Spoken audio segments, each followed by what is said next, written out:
Bonjour, bienvenue dans cette vidéo pour apprendre à mieux communiquer avec vos enfants. Alors aujourd'hui, je vous parle des cris. Je suis Anaïs Severt, thérapeute, coach parental et formatrice. Et dans mes vidéos, je partage avec vous des moyens de mieux communiquer avec vos enfants grâce à la communication bienveillante. Aujourd'hui, on parle des cris. Alors, moi personnellement, je ne savais pas en étant maman que j'allais crier comme ça. Vraiment, ça a été une découverte pour moi de voir comment un enfant peut nous amener aux limites de nous-mêmes, peut nous faire ressurgir des tranches entières de nous complètement insoupçonnées. Bref, j'imagine que ça n'arrive pas qu'à moi. Je rencontre énormément de parents qui me sollicitent pour ça, qui ont des relations difficiles avec leurs enfants et qui crient beaucoup. Donc, je veux vous parler de ça aujourd'hui. Je vous parle dans mes vidéos de communication. En fait, communiquer et s'exprimer, ce sont deux choses complètement différentes. Quand on s'exprime, ça veut dire qu'on sort quelque chose qu'on a à l'intérieur de nous et on le met à l'extérieur. Hein, comme ça, brut de décoffrage, sans filtre, on sort ce qu'on a à l'intérieur. Ça, c'est l'expression. Quand nous crions, en fait, nous nous exprimons. C'est-à-dire que nous sortons quelque chose que nous avons à l'intérieur de nous et nous le mettons comme ça, hop, brut de décoffrage vers notre enfant. Et parfois, ça fait des dégâts. Ça, c'est l'expression. Communiquer, ça n'est pas ça. Communiquer, ça signifie mettre en commun. Mettre en commun dans la relation que nous avons avec notre enfant.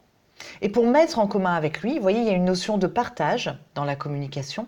Eh bien, j'ai besoin de conscientiser ce que je vais mettre en commun avec lui. Donc, je fais le tri. Donc, je mets un filtre.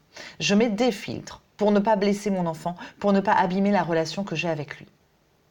C'est la différence entre communiquer et s'exprimer. S'exprimer, ça sort comme ça, tel quel, brut de décoffrage. Et communiquer, c'est identifier en conscience ce que nous souhaitons mettre dans la relation. Ce n'est pas du tout la même démarche. Donc nous parlons ensemble de communication parce que nous voulons mettre de la conscience dans notre façon de communiquer puisque nous souhaitons avoir de bonnes relations avec nos enfants. Donc voyons ensemble pourquoi on crie en tant que parent. On crie en fait parce que on est sous stress. En tant que parents, nous sommes sous stress. Nous avons le stress de notre journée de travail, des contrariétés du quotidien, le stress lié au manque de sommeil, lié à toutes les obligations que nous avons au cours de la journée et toutes les frustrations que nous accumulons. Nous crions parce que nous avons des émotions. Souvent, c'est l'émotion colère, mais aussi la peur qui peut nous amener à crier. Donc c'est une expression d'une émotion. Le cri, c'est une réaction que nous avons par rapport à une émotion que nous ressentons. Autre distinction, je distingue l'émotion et la réaction. L'émotion, c'est ce que je ressens, par exemple de la peur. Et ma réaction, c'est ce que je fais avec cette émotion. Est-ce que je crie ou est-ce que je parle? Qu'est-ce que je fais? Donc, je n'ai pas le choix de mon émotion. Mon émotion, elle est là, elle m'habite, elle est dans mon corps. Par contre, j'ai le choix de ma réaction. Donc, j'ai le choix en réalité de crier ou de ne pas crier. Même si parfois, je peux avoir l'impression d'être complètement dépassée par ce que je ressens. Et donc, d'avoir l'impression que c'est plus fort que moi. En réalité, nous pouvons toujours reprendre le contrôle de nos réactions. Ça, c'est très important. Donc, moi, je trouve que finalement, le métier de parent, ça nécessite un gros travail sur soi, sur son émotionnel. Nous devons apprendre à canaliser notre émotionnel si nous voulons apprendre à communiquer.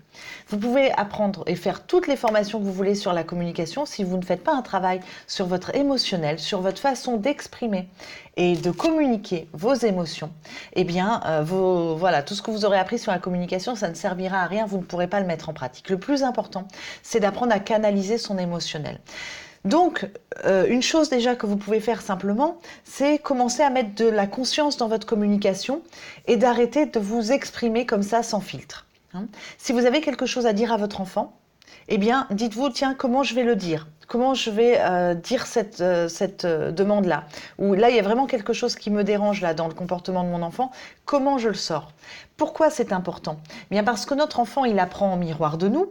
Évidemment, donc si nous crions, il y a de fortes chances pour que lui aussi crie à la moindre contrariété.